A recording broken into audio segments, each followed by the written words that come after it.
Os! Welcome back to the Singing Samurai. Today's video is on rebutting ideas surrounding Aikido and accusations made by famous martial arts YouTubers. And you guessed it, it's another series video, so this is going to be one of many, and they're going to be pretty short. I want to keep them short because I tend to make long videos. This one is on Rokas.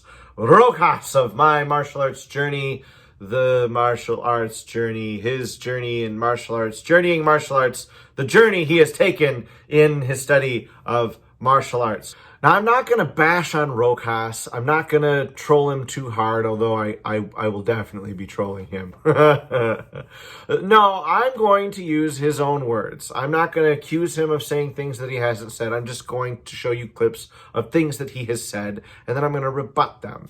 And so today's video's focus is on his most irritating quality, and that is the presuppositions that he makes in his arguments that have absolutely no backing whatsoever and are very easy to refute.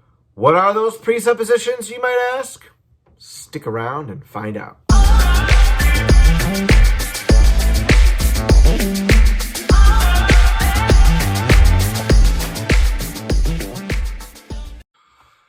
So what is a presupposition, you might ask? Well, according to the Oxford Learner's Dictionary, a presupposition is something that you believe to be true and use as the beginning of an argument, even though it has not been proved. The act of believing that it is true. There are a lot of presuppositions that Rokas makes about Aikido.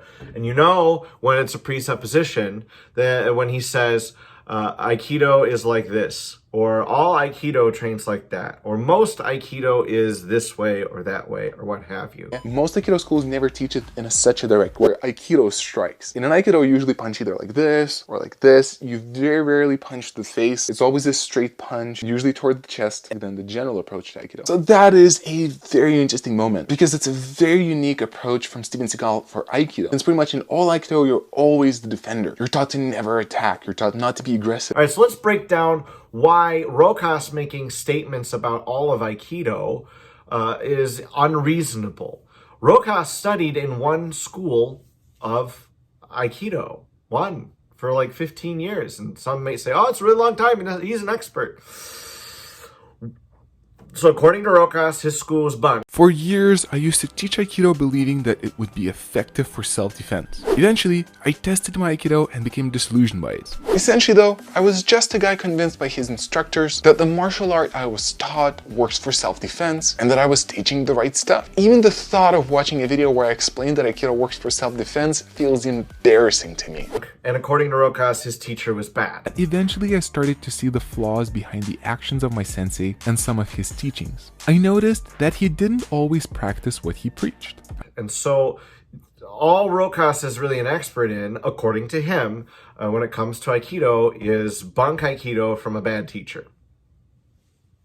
Why would anyone listen to that? I mean, like, okay, imagine you want to learn chemistry. I'm watching Breaking Bad again, so chemistry's on my mind. But imagine you want to learn chemistry, and you go to this friend who's like, yeah, I went to this chemistry school for like 15 years, and it ended up being a really bad chemistry school.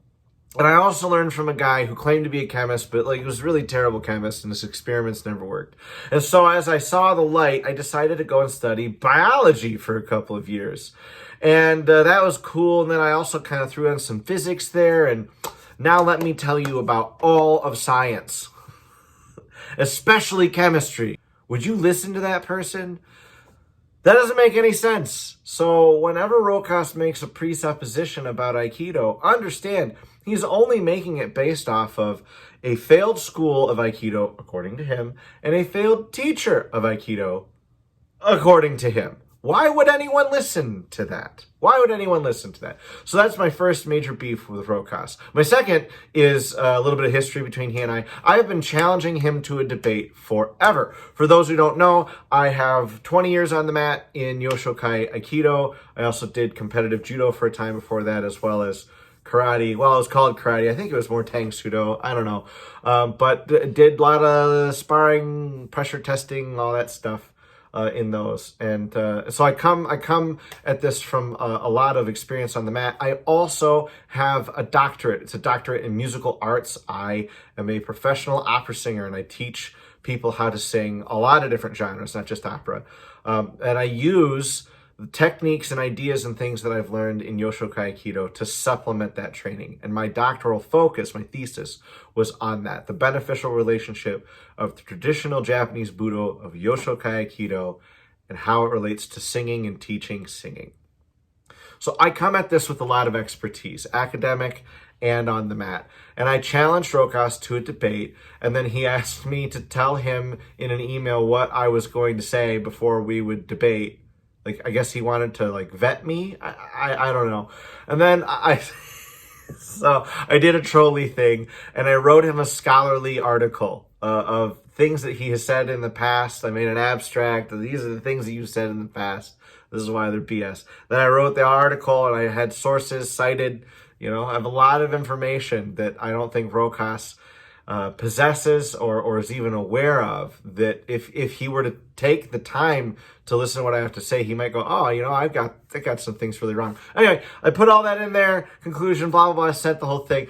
And then he said, you know, you're misrepresenting my ideas, and I don't want to take the time to clarify them, and so I'm not going to debate you. I was so cowardly. Okay, two things. One, if he's really truthful in that, you know, his expressed mission is to, like, find the truth and, you know, prove to people that Aikido is bullshit and all this stuff.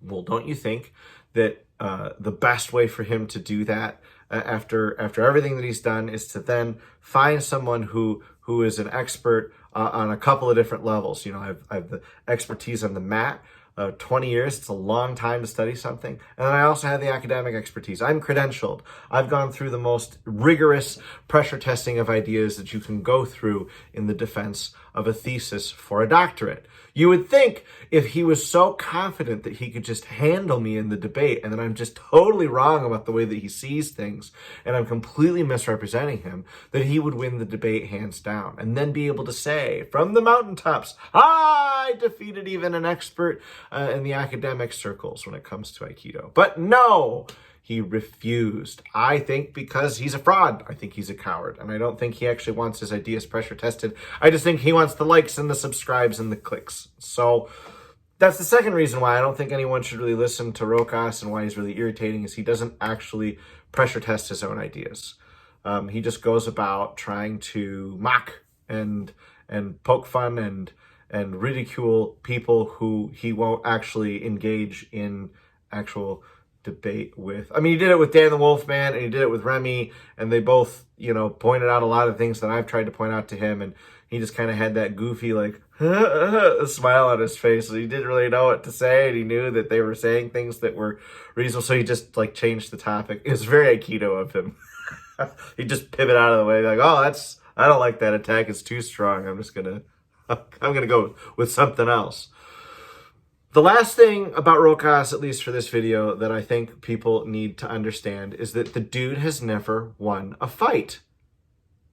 He's never won a fight. Eventually, an attack did happen.